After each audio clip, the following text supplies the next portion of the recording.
Hi friends, இன்றைக்கி நம்ம கிச்சனில் நல்ல காரசாரமான Schezwan chicken variety rice, sambar, pulao கூட வச்சு சாப்பிட்றதுக்கு சூப்பரான காம்பினேஷனாக இருக்கும். அது செய்கிறதுக்கு 15 காஞ்ச மிளகாவை அரை மணி நேரமாக தண்ணியில் ஊற வச்சுருக்கேன்.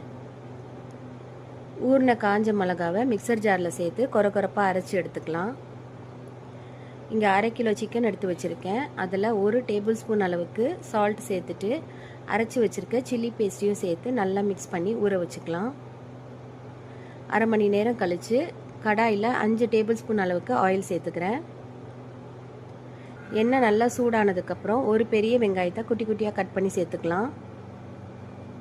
வெங்காயம் நல்லா வதங்கட்டும். கொஞ்சமாக கருவேப்பிலையும் சேர்த்துக்கிறேன். வெங்காயம் நல்லா வதங்கி இந்த கலர் வந்ததுக்கப்புறம் 1 டேபிள் ஸ்பூன் அளவுக்கு இஞ்சி பூண்டு பேஸ்ட் சேர்த்துக்கிறேன். கொஞ்சமாக மஞ்சள்தூளும் சேர்த்துக்கலாம். இஞ்சி பூண்டும் நல்லா பொரிஞ்சு வந்ததுக்கப்புறம் ஊற வச்சுருக்க சிக்கனை சேர்த்து மிக்ஸ் பண்ணிக்கிறேன். சிம்லேயே வச்சு சிக்கன் கலர் மாறுற வரைக்கும் வதக்கிக்கலாம். சிக்கன் நல்லா கலர் மாறி வந்துருச்சு. இப்போது நம்ம ஊற வச்சுருந்த பவுலை அலசி தண்ணி சேர்த்துக்கிறேன். சிக்கன் சிம்லேயே வேகட்டும்.